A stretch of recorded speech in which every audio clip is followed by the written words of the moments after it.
It is 4 p.m. Friday. You couldn't wait to say that, Yeah, no? I just had to Buong agree. week, you've been waiting to say that, Friday. We're bringing developing news. And the stories behind the headlines. This is StoryCon. I'm Regina Lay. I'm Ed Lingao. Some stories we're watching this Friday, May 16. The proclamation for winning senators in the 2025 elections is set for tomorrow, Saturday, May 17. It will be held at the tent city of the Manila Hotel. Re-electionist Senator Bongo topped the so-called Magic 12, followed by Bam Aquino. Senator Bato de la Rosa, Erwin Tulfo, Kiko Pangilinan ranked 3rd to 5th respectively. Rodante Marcoleta, Ping Lacson, Tito Soto, Pia Cayetano, Camille Villar, Lito Lapid, and Naimee Marcos round up the Magic 12. The Justice Department says it may tap Interpol to enforce the arrest of former presidential spokesman Harry Roque, who is currently abroad. The Satray Pampanga court issued an arrest warrant against him over a Pogo-related qualified human trafficking case. Roque, now seeking political asylum in the Netherlands, vows to fight the cases filed against him, claiming political persecution. The preliminary probe into Vice President Sara Duterte's sedition and grave threat complaints is continuing today. The charges filed by the NBI are over her alleged kill plot against President Bongbong Marcos, First Lady Liza, and House Speaker Martin Romualdez. President Marcos says the impeachment case against Duterte is also now in the hands of the Senate and prosecutors, and Malacanang's advice, let the legal process take its course. And the Transportation Department has terminated its contract with the consortium building the LRT and MRT common station due to excessive delays. The DOTR says BF Corporation and Foresight Development failed to deliver on the long-delayed project linking LRT-1, MRT-3, and MRT-7.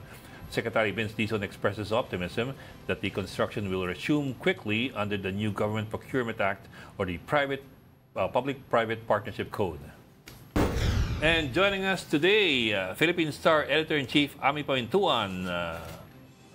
There you go. Hi, happy weekend. Happy weekend. Hi, Ami. Para kang Golden Buddha ngayon.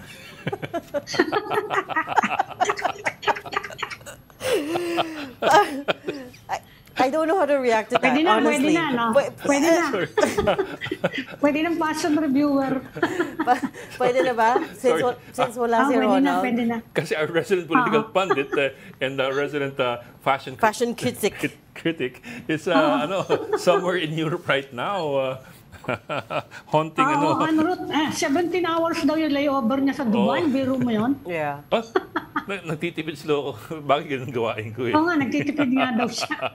Nagtitipid. Ay, malaking bagay kasi ganun eh. Pag mahaba ang layover mo. Ako dati nag-30 plus hours ako sa Dubai. Tulog ako sa sahig tsaka dun sa sofa. Pwede ka naman lumabas.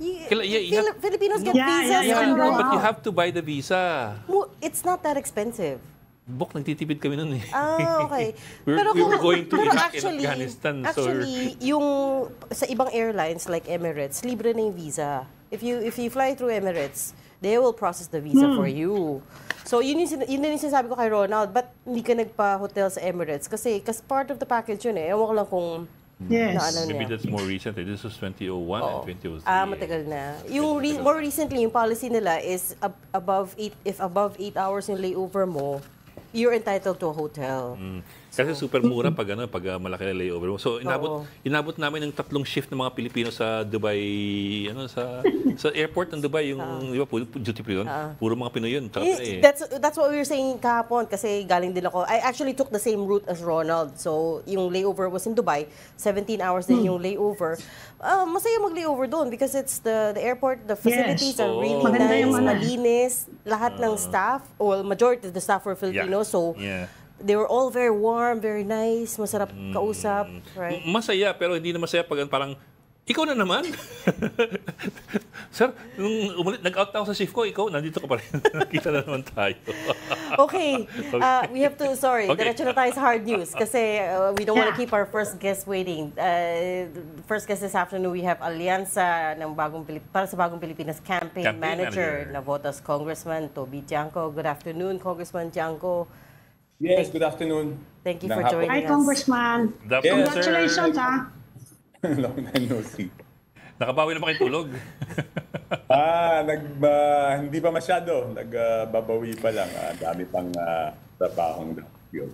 Well, it's double-sided, no? It's both congratulations for winning your re-election. Siya, personal Oo, congratulations. And also commiserations sa outcome ng Alyansa slate. So let's start with that. Ano po yung assessment nyo? What happened? What went wrong there? And what you think you could have done differently? Okay, number one, syempre, this is the reason why I've been avoiding interviews during the campaign. Now, if you notice, I never granted interviews during the campaign because there are questions that I wouldn't have been able to answer. May mga tanong na talagang hindi ko kayang sagutin noong kampanya dahil makakasama doon sa aming kampanya. Isa sa mga yon is yung talagang nagsimula yung problema namin nung nag-file ng impeachment case ang House of Representatives against kay VP Sara. Because yung October surveys namin, 9 na alyansa ang pasok sa buong Mindanao.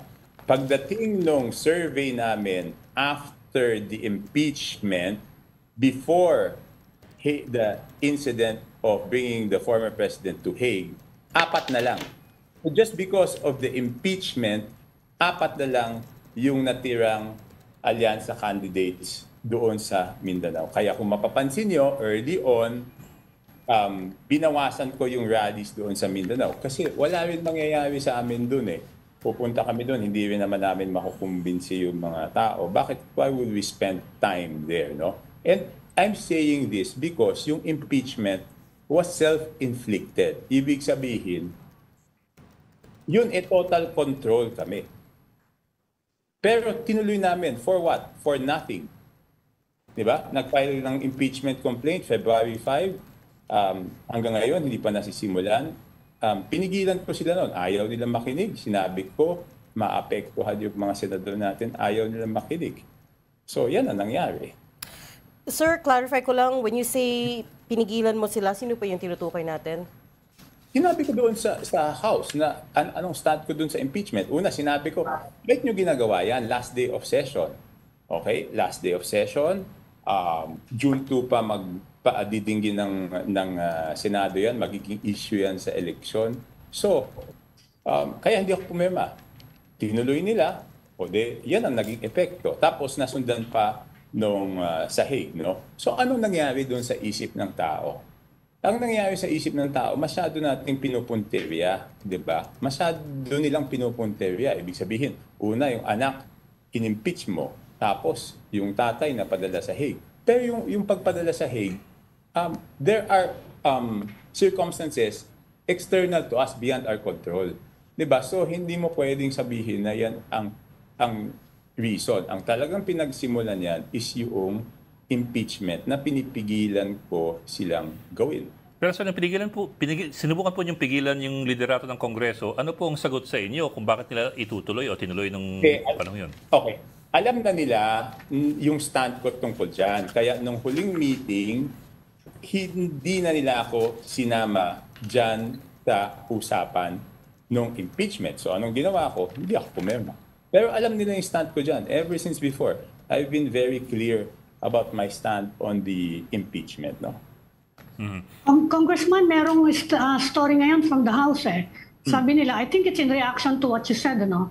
Sabi nila, 86% daw of the congressmen who signed the impeachment complaint, nanalo naman. Ano pong masasabi niyo ron?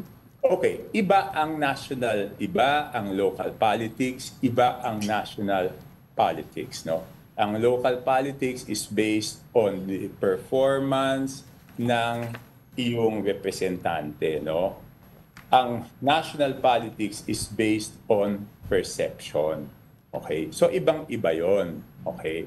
At yung sinasabi, okay, bakit ba nila kailangan gawin?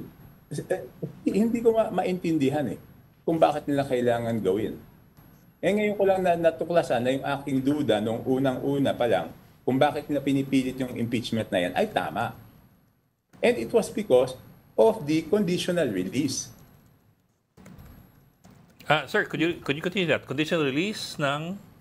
Di ba, okay. Di ba saan ba nagsimula yung problema ng administrasyon? Nagsimula yung problema ng administrasyon nung hindi nila sinunod yung budget ng Pangulo. Ang nangyari Hindi nila sinunod, ang dami-dami lang ginalaw. Later on, nagpasa sila ng budget na ayaw ng Pangulo. Okay? Ngayon, because of lack of time, hindi na veto lahat ng mga hindi dapat na items na handon. Di ba? So, ang ginawa ng executive is, di ba nagkaroon ng sinabi, conditional release. We will Yes, sir. review That one. all the line items. So, ano nangyari? May na-hold. Okay? So, noong pinipilit nila ilabas yung mga projects na for conditional release, iniisip-isip ko na noon na ito yung reason para doon sa impeachment para mapilitan yung executive branch na ilabas yung budget. So, hindi ko mapatunayan nun. Pero for the record, nag-text ako na yan ang duda ko kung bakit nila ginagawa. Okay. Sir, in which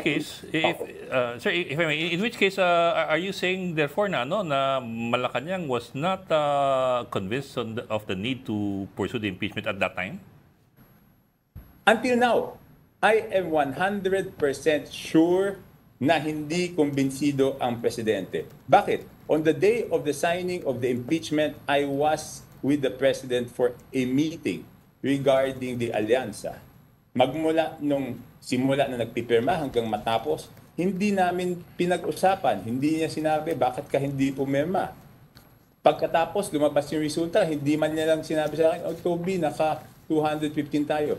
We never talked about it. Yeah. Isang beses na pag-usapan namin, I think 2-3 weeks after, siya yung nagtanong, ano ba yung nangyari? Bakit nila pinilit yung impeachment? Wala bang kalaban yung mga yan?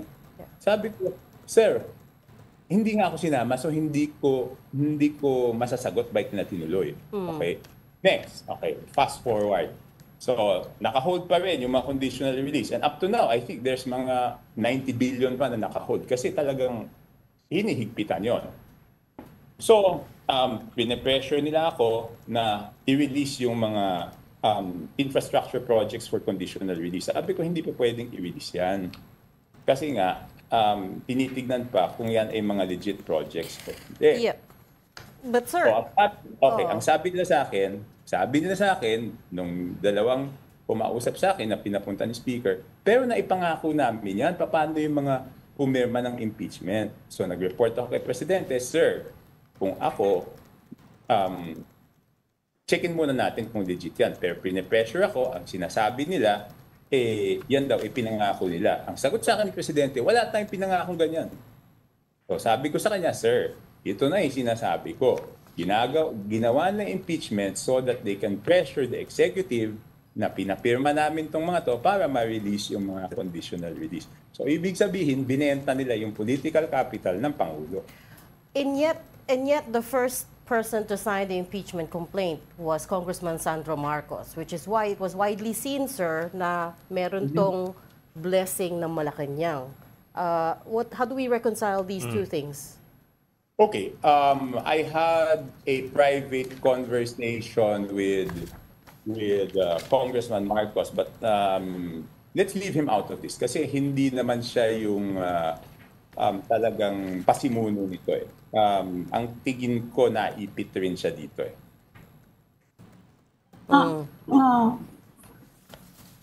Sir, could you at least qualify that? What do you mean by naipit Could you please, pakiulit lang. Hindi, okay. I had a private conversation with him. Yes, sir. Regarding this. Let's leave him out of this kasi hindi naman siya yung nagpasimuno ng impeachment. Sa tingin ko, na Ang sabi sa... dito.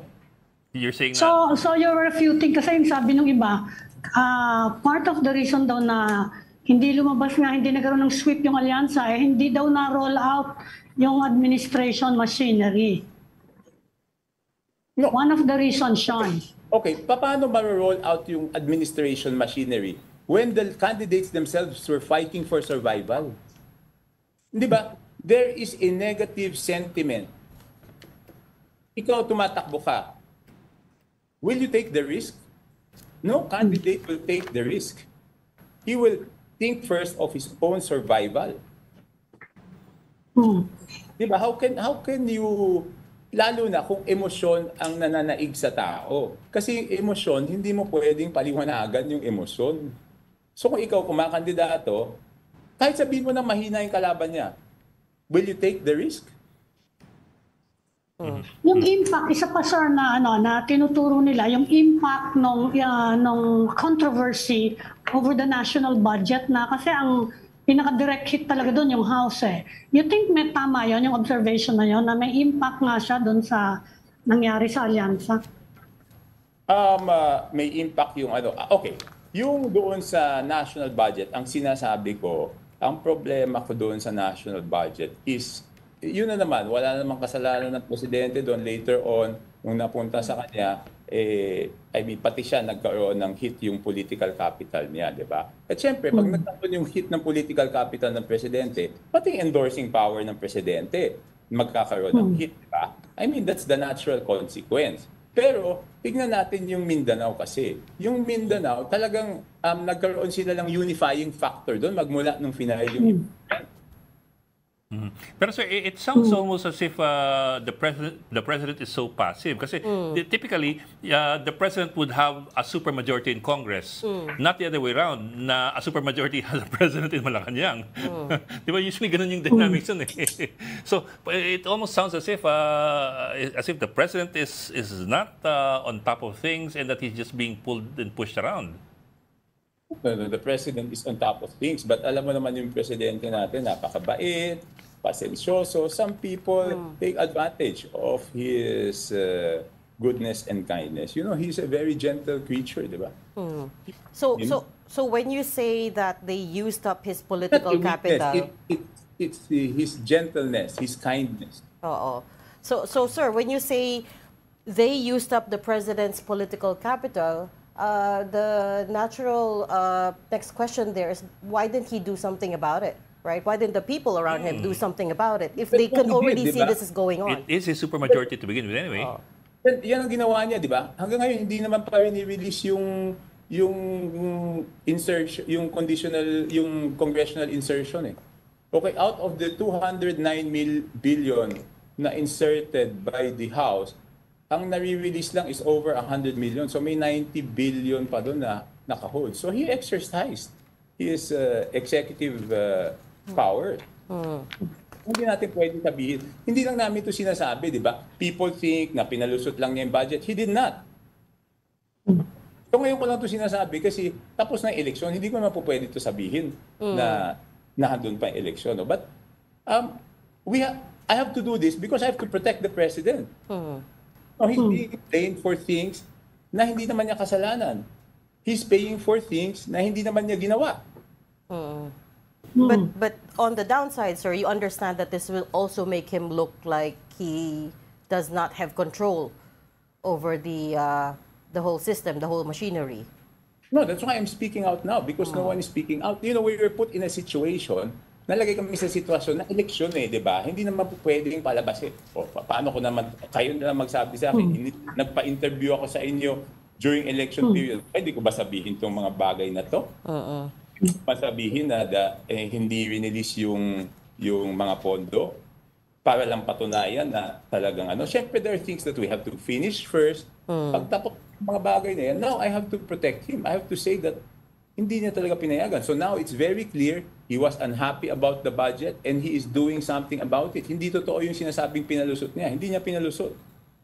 Sir, during that time, were you in touch with Speaker Martin Romualdez nung panong ito'y nagkakagulo at nag-uunahan kung sinong pe-pressure kanino? I mean, well, let me boil it down to this. Is the Speaker the one who was in charge of all of this? And who is the leader of the House, di ba? Yung mga, tsaka yung nakapaligid sa kanya kasi sila yung kumakausap sa akin, sinasabi sa akin, kailangan to release, kailangan ganito, ganyan. Eh, hindi naman ako pumapayag. How would Congressman, nabanggit nyo na rin lang yung leadership eh. Hindi lang si President Marcos ang tinamaan dito. Of course, you are in the line of fire dahil kayo yung naging campaign manager ng Alyansa. And in fact, you were being rumored to be the next speaker, actually. Ano po yung ano na po nangyari? Magkakaroon po ba tayo ng leadership change? I think that's where all the problems started, no? early November, noong nagkakagulo-gulo sa budget, ang pinagdududahan nila ako, no? There was one time, Yes. I was happy ni Okay. Speaker Romualdez. Sinabi ko sa kanya at that time, Speaker, wala akong kinausap na congressman, walang kumausap na congressman sa akin, no? And he had so many theories, no? Meron pa siyang kung ano-anong theory na yung iba doon, wala akong telephone number ng mga taong yon, no? And then, nung nangyari ito ngayon, ako na naman yung pinagdududahan nila, di ba? Na, kaya kung titignan mo naman, alam ko naman sino yung mga nagpo-post sa social media, mga naman nila yon, di ba? Kilala ko yung iba pa nga, doon ko pa nga nakilala sa bahay niya eh. O, so paano ko naman hindi malalaman na hindi ako yung pinupunteriya nila dito, di ba? So, okay. Ako naman, I'm very transparent. Kung sinasabi ko noon na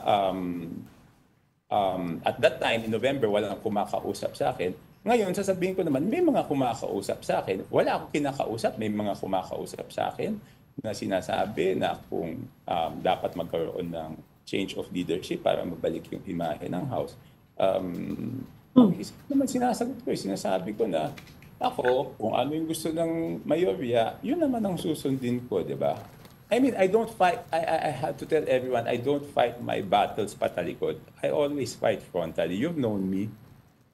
In the aftermath of all this, Congressman, now that ito nga, the elections are over, Alianza did not... I'm saying I will do everything to protect the president because the accusations against him are so unfair, di ba? Ibig sabihin, the budget, political capital niya yung naapektuhan doon. For something, in the first place, ayaw niya. Yeah. So, ilang beses na-postpone yung signing ng budget.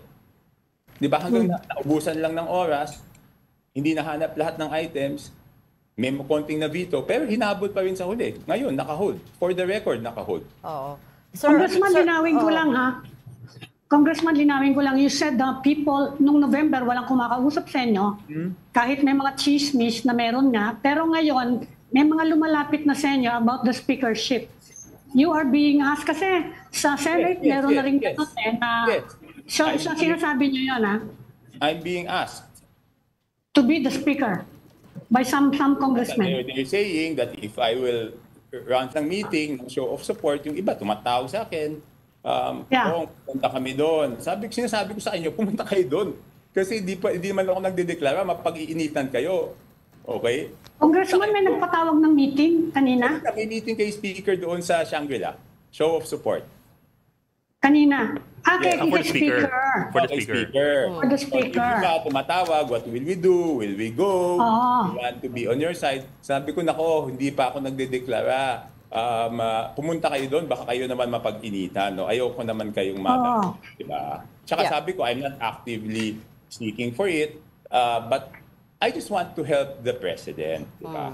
Okay. So, yun naman sinasabi ko sa kanila. No? At ako mismo nagsasabi, kung papapirmahin kayo, pumirma kayo kasi mapag-iinitan naman kayo pag hindi naman kayo pumirma. Pero Congressman, it's significant that they are asking you. Di ba? Na kung pupunta ba sila doon, pipirma ba sila doon, it's significant that they are asking you. Hindi naman sila nagsasabing pipirma ba sila. Sinasabi nila anong gagawin. Ako na nagsasabi. Yun naman. Yung iba, diba? Yung iba nga sinasabi niya na ayaw namin pumirma. Sabi ko, wag na wag nang gagawin niya. Ayoko madamay kayo doon sa akin, di ba? Kasi hindi naman style ko ng politics yung ganyan. Kung ako yung pag-iinitan, di ako yung pag-iinitan, di ba? Bakit naman kayo madadamay? Right. Sir, Sir, okay. So in the aftermath of all of this, Congressman, how would you describe the relationship between President Marcos and the House Speaker? Ano yung dynamic nila ngayon? And, you know, it sounds like the Speaker is going ahead and doing his own thing. What do you think his end goal is? No, I don't want to comment on their relationship because whatever their personal or professional relationship is, hindi naman ako yung nakabantay. Ano bang relasyon nitong dalawa, di ba? So, naman ako ganun. So I wouldn't want to comment on that. So your advice to the congressman about that meeting with the speaker is prudent naman eh. I mean, sige, para walang sisiyan at walang sumabit. Pero sir, and you also said you're not actively seeking the speakership. Yeah. But are you interested to begin with? And if given the fact that some people are asking you to go ahead and be the speaker or throw your hat in the ring, will you throw your hat in the ring? Okay, isa lang sagot ko dyan. I will do whatever is best for the president. If it's best for the president that Martin Romualdez remains speaker, I will support what he thinks is best for him. But So, Congressman, you are open to it. No, Yan, accurate ba yan? if he thinks I can help him more, I will accept it. Di ba? As long as my colleagues agree, di ba? Because hindi naman di ba? I mean, ang numero uno dito is my colleagues, di ba? Okay, number one, kung gusto ng karamihan ng colleagues ko at yan ay makakabuti sa presidente, siyempre tatanggapin ko. Pero ang number one dito, ano ba yung desisyon ng mayorya ng aking kasama sa Kongreso? Kasi tsaka pa lang tayo makakapunta sa presidente pag meron tayong mayorya ng kasama. Di ba? Pag meron tayong mayorya ng kasama, sabi natin sa presidente, ito po yung gusto ng karamihan ng ating kasama. Ito po, kung okay sa inyo, itutuloy natin, di ba? Ganun lang naman. Sir, pahabol lang po kasi you said kanina na pagkatapos ng impeachment, in your surveys, 4 na lang yung pumapasok na senatorial best ng alyansa. So mukhang mas accurate yung survey niyo kasi yung survey na nakuha namin. Oo nga.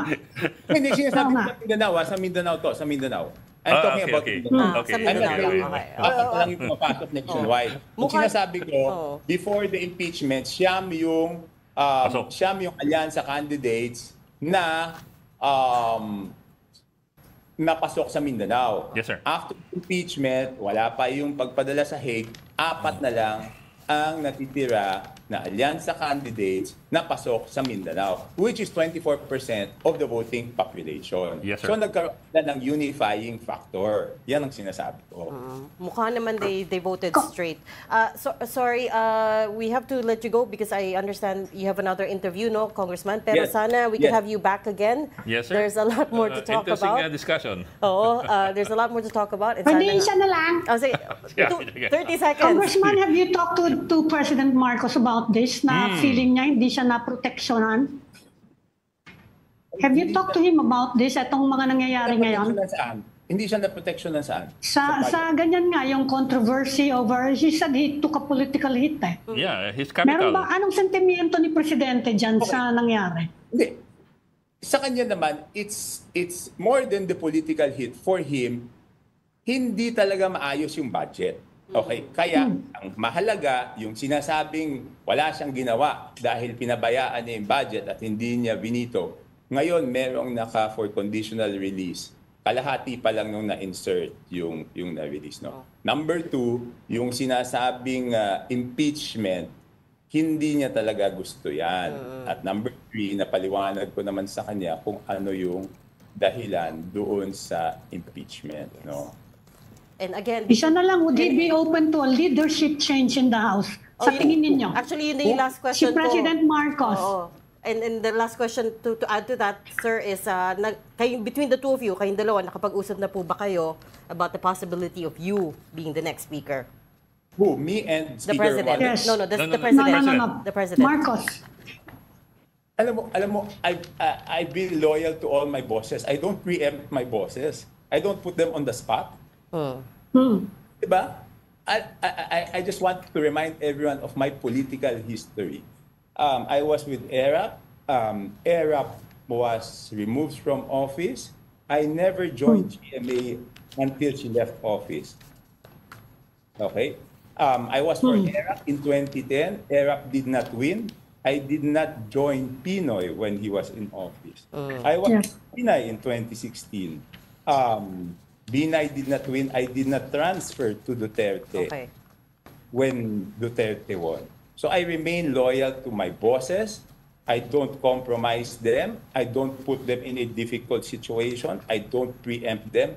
I do what is good for them, and I will stay loyal to them always. Okay. On that note, maraming salamat for your time and your honesty Thank you, as a sir. campaign manager. And I've always been honest. That's why I couldn't appear in your show during the elections kasi hindi naman Hindi. ako pwede magmaling, di ba? Hindi, So sir. the Na-interview na kita during the campaign. Well, slightly before sa The Big Story. slightly before you interviewed me, Oo. but that was about the pre-campaign yata. Hindi, But when hindi. things I asked were you- going rough, No, I yeah, asked you about why you didn't sign the impeachment complaint. Sabi mo at that time, you didn't have time kasi minadali nila. So, That was so now- also one reason, di ba? Yeah. How can you read, gaano kakapal na dokumento? Oo. Hindi ko naman nabasa di ba? Pero may duda na ako. You asked me at the time why I did not sign. Yes. You did not ask me at the time why I thought they pushed through with it. So now I'm telling you why I think they pushed through with it. Okay, and yun nga, we appreciate your candidness. Thank you so much for your time. The Botas Yeah, that's why Congressman. if I cannot answer your questions, I would rather not appear than lie. Salamat po, Congressman. Thank you. Maraming salamat, Okay, sir. okay. Yeah. Sige, salamat. Thank you. Salamat. We've got developing news and the stories behind the headlines. Welcome back to Storycon, the Story Conference. I'm Ed Lingao. And I'm Regina Lay, still with us. Ami Pamintuan of the Philippine Star. And that's all we have And today. in spirit, we have Rahul Llamas. In spirit. Let's bring in our second guest today. We've got former Senator and soon ML Party List Representative, Congresswoman Laila De Lima. Attorney De Lima, welcome back to Storycon. Thanks for making time for us. And congratulations, Good po. afternoon. Salamat. Hi, Salamat, Attorney. Ed. Good afternoon, Congratulations Ami po. and Regina. Hi. Good afternoon. Thank you for having me. Thank you for having me. Well, ma'am, hindi kami abogado, so we're trying to get clarity here as to what exactly that Court of Appeals decision means. I'm reading, for example, the particular in the last part. The order of case 17-165 is declared null and void. Ito po yung kay Judge Alcantara. We remand the case to the RTC Branch 204 Muntinlupa for it to decide the case in accordance with the rules stated in this decision. Sa amin po, what does this mean? Will this mean a retrial or will this mean simply that there will be a rewriting by the same judge? Is it the same judge, Judge Alcantara, of the same case? That's what makes that whole decision of the Court of Appeals perplexing. Maski kami, medyo nako-confuse din kami. Ang malinaw sa amin is that hindi naman rini-reverse yung acquittal. Hindi sinasabi na mali, hindi tama yung acquittal. If you read the whole text of the decision, lahat ito ay nakatugon doon sa public respondent, Yes, meaning ma'am. Judge Judge Alcantara. Alcantara. Yung the way he wrote Yes, ma'am. the decision na hindi daw masyadong klaro. Yes, ma'am. Hindi daw masyadong nailagay mismo yung mga the law and the facts on which the decision was based. In other words, yung parang nakukulangan. It was, to put it bluntly, it was not a very well-written Kung paano decision. sinulat. Yun ang, kung paano sinulat. Pero hindi naman sinasabi, mali yung finding niya. Na, you know, that my conviction, my guilt was not proved beyond reasonable doubt. And therefore, I was acquitted together with my co-accused. So, hindi malinaw. And then yung sabi mo kanina, yung tanong mo kanina, Ed, na paano ito, pag riniman, halimbawa, matina yung MR namin, and then hindi rin kami papaboran ng Supreme Court. For example, later, kung pupunta kami sa Supreme Court, Yes, ma'am. so ibabalik ngayon sa RTC, ang malinaw para sa amin is that ang pinapagawa lang ng court is yung tungkol sa decision. Wala siyang sinasabi na magkakaroon ng retrial. Kasi hindi ho niya pwedeng gawin yan, na magkaroon ng retrial. Because definitely, that would be a clear violation of my right against double jeopardy. Yung right, the principle of double jeopardy. So, yun ang malinaw kapag mag-order ng retrial. Kasi nag-try na ako, dumaan na sa tamang proseso. There was presentation of prosecution's evidence, presentation of defense evidence. So, walang ano dyan. And saka yung tungkol doon sa malinaw kasi na kapag acquittal, hindi na dapat appealable. Yes, merong exceptions, pero very strict, very restrictive. It's a narrow enumeration, limited enumeration of exceptions. Ang ano yung mga exceptions? Well, if the trial was a sham trial, if there was a mistrial, and yung talagang grave abuse of discretion in exceptional circumstances. Hindi ito about an ordinary case, the usual case of grave abuse of discretion, kundi in exceptional circumstances. Now, definitely, walang sham trial. Dahil nga dumaan sa tamang proseso. Ang tagal nga nung hearings. Kasi nga marami silang present. Meron din kaming mga present. Lalong hindi ito mistrial. How can there be mistrial na wala namang naging diferensya doon sa proceedings? And then hindi rin na-violate yung right to due process ng state. Kasi by the way, there's also an example related to sham trial na kapag na-violate yung right to due process ng prosecution or ng state, then pwedeng hindi maging applicable yung double jeopardy. Now, yung grave abuse of discretion in exceptional circumstances. Walang exceptional circumstances which would ascribe grave abuse of discretion. How can you ascribe grave abuse of discretion to a not very well-written decision in the view of the Court of Appeals? We do not agree that it was not a well-written decision. Kasi review namin uli yung RTC decision, malinaw naman, maayos naman yung pagkakadispose ng kaso. So definitely hindi pwedeng i-violate or disregard the rule on double jeopardy. Ang ano na lang dito is, pwede ba yan na ipapabalik ang isang kaso doon sa judge para lang pasulatin uli? Isulat-sulatin niya uli yung decision. That is what essentially is being directed by the Court of Appeals. Yeah. Attorney, that's what we learned, nga, that there are two parts to a court order. Number one is the opinion, which forms the reasoning, and number two is the dispositive version, dispositive part, which is the verdict part. So hindi na po pwedeng galawin yung verdict part. Is that correct? Yes. Ano na kasi, acquittal yan eh. Acquittal is really final and unappealable.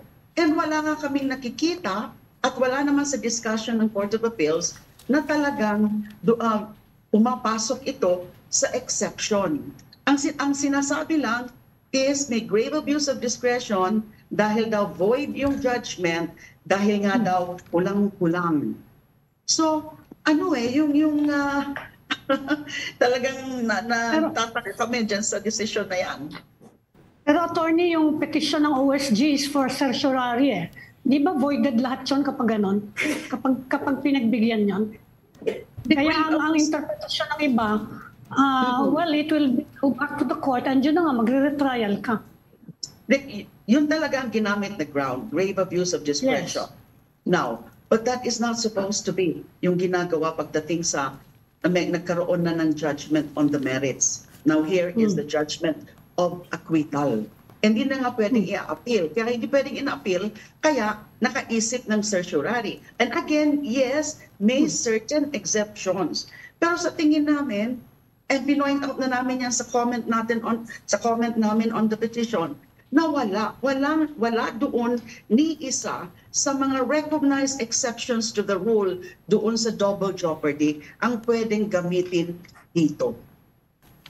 Anong next move nyo? Are you going to ask for clarification from the Court of Appeals kung ano exactly yung ruling nila? Ano bang pinagagawa nyo kamo? Pinaparetryan nyo ba ako? Ano bang balak nyo? Ano ba yung order na yun? And actually, have you received the copy of the court order? Yes, not yet. My lawyers have not yet received the official copy of the decision of the Court of Appeals. But we of course read yung kung ano yung na-post dun sa Court of Appeals website at kumalat na sa media. Actually, Annie, sa 5 o'clock, meron po kaming meeting. I'm now here at the law office of my lead counsel, and meron nakaset na meeting with the legal team precisely to discuss ano yung next move, ano yung next step. It could be that motion for clarification, or it could be motion for reconsideration. But we will still discuss. Kasi nga, talaga, nung doon sa group chat namin, nung lumabas yung decision na yan, talaga namang hindi na talaga namin maintindihan rin yung isa't isa. Ano ba ibig sabihin nito? And there have been comments already from lawyers and even from seasoned lawyers. They also find it perplexing. One called it confused and a confusing decision. Parang And, meron, yes, ma'am. There's a it's fundamentally wrong, according to one retired justice. I saw his post. It's fundamentally wrong because they really cannot understand. Another retired justice, I saw also his comment, that how can grave abuse of discretion be ascribed to a decision which is claimed to be not well written? Hindi pa ata nangyari yan eh. Na ganon. Ma'am, but is there a is there a precedent to this? Yung tipong cases remanded to the previous court for rewriting the decision for better clarity. As far as we know, wala po. My lawyers have been trying to research also and asked around from fellow practitioners kung nakakita na sila ng ganitong kaso. But this is unprecedented, actually. Okay. Attorney, before we run out of time, I hope it's okay for me to pivot slightly to other topics kasi hindi pa po namin kayo nakakausap, and I wanted to ask you about the call that you got from House Speaker Martin Romualdez offering you to be one of the prosecutors of the impeachment case. I wonder if you could tell us more about that. How did that conversation go? Okay, I just got a call the other day in the afternoon. What is today? Friday, Wednesday. Wednesday afternoon, about 4 o'clock, I got a call from the speaker himself. And first, he congratulated me. And then next is that, as you know, we're going to push through already with the impeachment trial. And you're one of those that we want to be part of the prosecution panel, along with Attorney Chel Jokno. So he also mentioned that. They're also considering Attorney Chel Jokno. And I think on that same day, Attorney Chel Jokno, through Akbayan, also accepted the offer.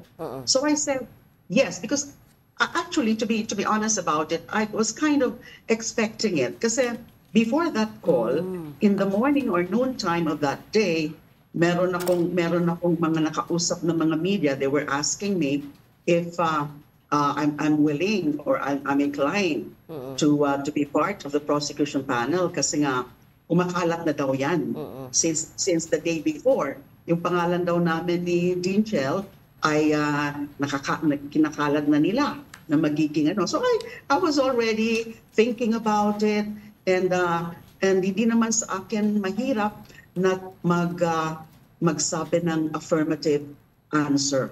Talaga naman na kung makakatulong ako na para mas maging successful ang prosecution, why not?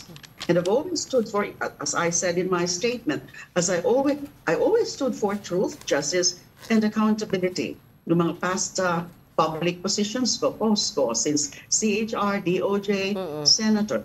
So hindi na sa akin, that's not something alien to me, to be part of a process that will seek the truth and that will seek accountability. Okay. Ma'am? Attorney, kahit ano namang kalabasan niyang kaso ngayon, tuloy-tuloy yung proclamation niya, sinabi na ng COMELEC eh. And since you mentioned already Speaker Martin Romualdez, sigurado na naman kayo na panalo na kayo, you will be a congresswoman. May nag-approach na ba sa inyo about sa possible leadership change in the 20th Congress sa House? Wala pa po. Wala pa. Although I'm expecting, of course, magsimula na yan, di ba? Yung mga magiging challengers, for example, kay Speaker Martin Romualdez. So, maski yung mga haggling dyan about committee chairmanship and committee membership, I would be expecting that. Kaming mga baguhan, we would be expecting that. And that's why I'll be needing the guidance of the party, the Liberal Party, and also of ML. And of course, yung aming mga kaalyado, sila Sen Kiko and Sen Bam. Kailangan pag-usapan namin ito with Sen Riza, with Akbayan. Kailangan medyo synchronized din at medyo pareho kami kung ano yung aming mga magiging mga pananaw tungkol dyan. Dapat synchronized talaga kami kasi kami ang expected na kami yung magtutulong-tulong. And we are, of course, magiging minority kami dyan. And definitely, especially on our part, ML, we intend to be fiscalizers. Okay. Ma'am, if you don't mind, I'll go back quickly dun sa CA case. I have to look at whether the dots connect din kasi. There are some reports, and I'm still trying to confirm this. There's some reports na si Judge Abraham Joseph Alcantara, anak daw ni General Anthony Alcantara, yung director ng PCTC, the Philippine Center for Transnational Crime, which is, and he was the one who gave the arrest warrant to President Duterte when he arrived from Hong Kong on the plane. That's one of the dots, or one of the dots that's being seen. The other one being si Eleuterio Batan ng Court of Appeals. Was appointee. May 2022 appointee. If you might say, the midnight appointee ni dating Pangulong Duterte. I'm just wondering lang if these elements have come to your attention and whether you see anything there. I have not heard about the first information about the Judge Alcantara, who is the respondent judge, being the son of that head of that office. First time I'm hearing it. But yung tungkol to sa second one, that the appointee, the justice, the ponente of the decision is an appointee, and parang midnight appointee dun sa judiciary. I've heard about that. Now, ayaw ko na munang isipin yung mga ganyan kung meron mga kinalaman yan. But the friends have been texting me about it, and then there's another member of that division na brat daw sa fraternity ng former president. So friends have been texting me about those things. Pero sabi ko nga, tingnan muna natin yung tungkol nga sa desisyon. Ayaw ko na munang mag-ascribe ng other considerations or extra considerations for that, for what the Court of Appeals did. Okay. Okay, we'll leave that there for now because I understand you have a 5 p.m. meeting. Ito na nga, your meeting with the lawyers. So hopefully we'll reach out again, yes, Attorney De Lima, for updates after that. Thank you so much for joining StoryCon today. That was Congresswoman-elect Laila De Lima. Salamat din. Thank you. It's a Friday. Wala masyado. It's a bit slow, ha? Oh, slow day. Diba dyan? Si Abby, sama ng tao. Marami pang mangyari ngayong weekend. Maraming mangyari ngayong weekend. Did you know about the show of force, Ami? Ngayon ko lang nalaman mukhang maraming movement over the weekend.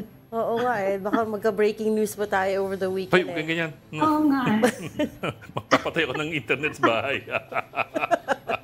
But that's kakalampagin nyo si Ed sa bahay. Oo.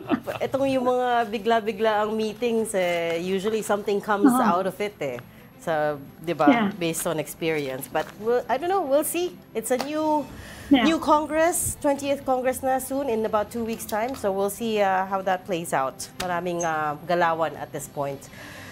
Thank you so much for joining StoryCon today. Ami Pamintuan, Editor-in-Chief of the Philippine Star. And in spirit. Ikaw talaga. Raise the flag for Ronald. All the way from the Vatican with the Holy Spirit. Join us again. Nagpapabindisyon daw siya. Join us again Monday, 4 p.m. for StoryCon. I'm Regina Lay. I'm Ed Lingao. We are One News, all sides, all the time.